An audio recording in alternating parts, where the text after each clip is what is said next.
என் அருமை உலகத்தமிழ் மக்களே, தாய்மார்களே, பெரியோர்களே, சிறார்களே, என் அருமை சீடர்களே, யோக நண்பர்களே, யோக விரும்பிகளே, உங்கள் அனைவருக்கும் என் இனிய காலை வணக்கம். கலைஞர் தொலைக்காட்சி நிகழ்ச்சியில் நலமுடன் வாழ என்னும் பிரிவில் யோகாசனத்திற்கு அதிக முக்கியத்துவம் தரப்பட்டிருப்பதை நீங்கள் அறிவீர்கள். காலங்காலமாக இந்த நிகழ்ச்சி நடைபெற்று கொண்டிருக்கின்றது.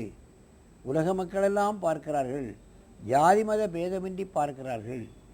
இது ஏதோ ஒரு இந்து சமயத்துக்குத்தான் சொந்தம் என்றது போக, இன்றைக்கு வெளிநாட்டிலே உள்ள முஸ்லீம்கள், கிறிஸ்தவர்கள் எல்லோரும் இதை விரும்பி கேட்கிறார்கள், பழகுகிறார்கள், அதன் பலனை எய்து கொண்டிருக்கின்றார்கள்.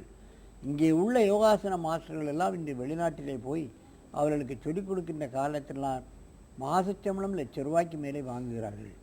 இதனுடைய அருமை பெருமைகளெல்லாம் வெளிநாட்டினர்களுக்கு தெரிந்த அளவுக்கு இதன் பிறப்பிடமான தமிழகத்தில் தென்னும் தெரியவில்லையே என்று நான் இன்னும் வருத்தப்படுகின்றேன். எல்லா பள்ளிகளிலும் இது கற்றுத்தரப்படவில்லை. குறிப்பாக அரசு பள்ளிகளில் தான் ஏழை எளிய மாணவர்கள் படிக்கிறார்கள். அவர்களுக்கு இது சொல்லித்தரப்படவில்லை. அரசால் எந்த முயற்சியும் அதற்கு மேற்கொள்ளப்படவில்லை. ஆகவே மாணவர்கள் ஆரோக்கியமாக வாழ வேண்டும், நோயின்றி வாழ வேண்டும், நினைவாற்றலோடு வாழ வேண்டும் என்று சொன்னால் யோகாசனத்தை கண்டிப்பாக கைக்கொள்ள வேண்டும் என்பதை நீங்கள் தெரிந்து கொள்ள வேண்டும். அந்த நிலையில் நமது அரங்கிற்கு ஜெயின் வித்யாலயம் சிபிஎஸ்இ பள்ளி புழலிலிருந்து கலைமாமணி அருண்குமார், கலைமாமணி வெண்ணிலா அவர்கள் இந்த ஆசனங்களை இந்த மாணவர்களுக்கு கற்றுக் கொடுத்து இங்கே அழைத்து வந்திருக்கிறார்கள். அவர்கள் போடுகிற ஆசனங்களெல்லாம் பார்த்தால் மிகவும் ஆச்சரியமாக இருக்கும். நிர்மல் வீரநம்பி வயது 15, 10ஆம் வகுப்பு படிக்கிறார்கள். இப்பொழுது கால பைரவ ஆசனத்தை போட போகிறார்கள். பைரவ முனிவர் கண்டுபிடித்த காரணத்தினால் கால பைரவ ஆசனம் என்று இதுக்கு பேர் கொடுத்திருக்கிறார்கள். என் அருமை மாணவர்களே, நீங்கள் பத்மாசனத்தை கலைத்துவிட்டு கால பைரவ ஆசனத்தை செய்து காட்டுங்கள் பார்க்கலாம்.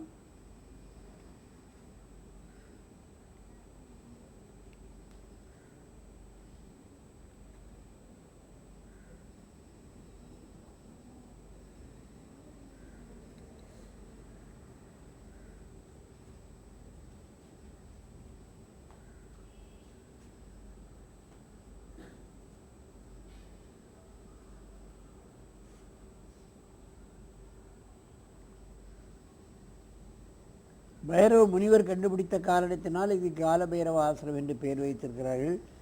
எத்தனை வளைவுகள், நெளிவுகள், சுழிவுகள் பார்க்க வேண்டும். இவைகளெல்லாம் லகுவாக செய்ய முடியாது. நாள்பட்டு இதை பழகினால்தான் இந்த உகந்த ஆசனங்கள் வரும். மனோ வைரோக்கியம், மனோதிடம் இவைகளெல்லாம் ஏற்படும். அவர்கள் ஒவ்வொரு உடலில் உள்ள ஒவ்வொரு பகுதியும் சரியாக இயங்க வைக்கப்படக்கூடிய முக்கியமான ஆசனம் என்பதை நீங்கள் தெரிந்து கொள்ள வேண்டும். அதைத்தான் நீங்கள் கவனத்தில் கொள்ள வேண்டும். மெதுவாக இந்த ஆசனத்தை கலையுங்கள்.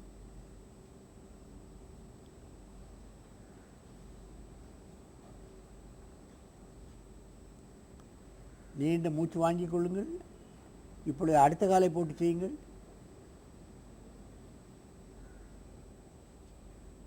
அடுத்த காலை தோளில் போட்டு செய்யுங்கள்.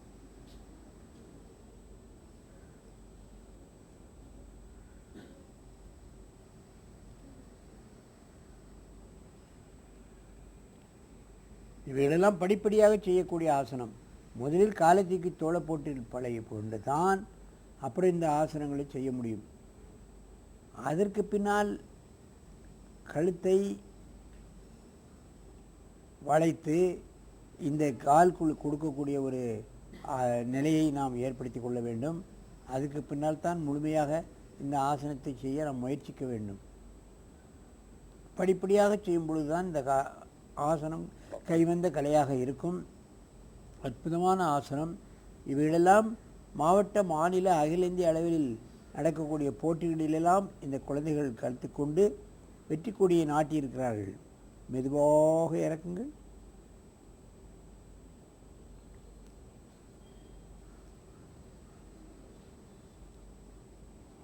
ஒருவருக்கு நேராக உட்கார்ந்து கொண்டு இந்த ஆசனத்தை செய்யுங்கள் பார்க்கலாம். நேராக திரும்புங்கள். இப்படி திரும்பு.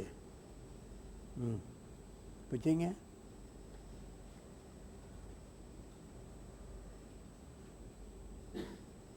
மெதுவாக செய்யுங்க, அவசரப்படாமல் செய்யணும். அதுதான் ஆசனம். வேகமாக செய்தால் அது எக்ஸசைஸ், பயிற்சி ஆகிவிடும். பயிற்சிகளில் நமது எனர்ஜி டிஸ்சார்ஜ் ஆகும். யோகாசனத்தில் நமக்கு எனர்ஜி சார்ஜ் ஆகும். அதைத்தான் நாம் கவனத்தில் கொள்ள வேண்டும். நமது எனர்ஜி டிஸ்சார்ஜ் ஆகும் பொழுது உணவு அதிகமாக தேவைப்படுகிறது. ஆனால் இந்த ஆசனத்தில் நமக்கு எனர்ஜி சார்ஜ் ஆகி விடுகின்ற காரணத்தினால் உணவு குறைந்து விடுகிறது.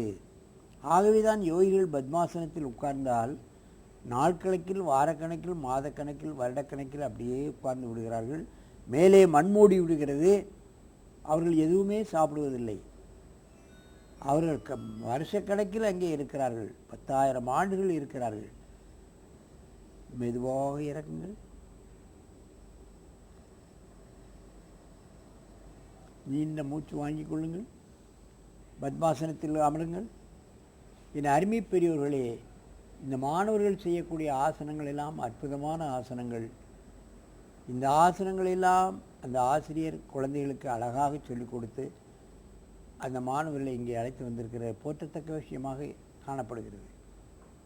எல்லா பள்ளி மாணவர்களுக்கும் இது போன்று ஏன் ஆசிரியர்களை வைத்து சொல்லித்தரப்படவில்லை என்பதை நினைக்கும் பொழுது வருத்தமாகத்தான் இருக்கிறது. குறிப்பாக தமிழக பள்ளிகள், அரசு நடத்தும் பள்ளிகளில் ஏழை எளிய மாணவர்கள் இருக்கிறார்கள். அவர்களுக்கு இக்கலை போய் சேர வேண்டும். அரசாங்கம் அதற்கான நடவடிக்கைகளை எடுக்க வேண்டும் என்று நான் கேட்டுக்கொள்கிறேன். ஆகவே இது போன்ற ஆசனங்களை எல்லா மாணவர்களுக்கும் கற்றுக் கொடுத்து அவர்களை மனிதருள் மாணிக்கமாக மாற்ற வேண்டும் என்று கேட்டு உங்களிடமிருந்து விடைபெறுவது ஆசனம் ஆண்டியப்பன். வணக்கம். பழமையும் புதுமையும். பழமையிலிருந்தே புதுமை தோன்றுவதற்கு எடுத்துக்காட்டுத்தான் வயல்வெளிகளில் குப்பை கூளங்கள் மற்றும் மக்கிய செடி கொடிகள் உரமாக மாறி புதிய பயிரை உருவாக்க பயன்படுவதாகும். எனவே புதுமை என்பது எங்கோ திடீரென வானவெளியில் தோன்றிவிடுவதல்ல, பழமையெனும் உரத்தை பயன்படுத்தி கொண்டு தோன்றுவதுதான் என மறைந்தும் மறையாத தவத்திரு குன்றக்குடி அடிகளார் கூறியதை நினைவுபடுத்திக் கொண்டே புதுமையை வரவேற்று மகிழ வேண்டும். அந்த பழமையும் நல்ல எருவாக, விதையையே வீணாக்கிவிடக்கூடிய நச்சுப்பொருள் கலக்காத உரமாக அமைய வேண்டும்.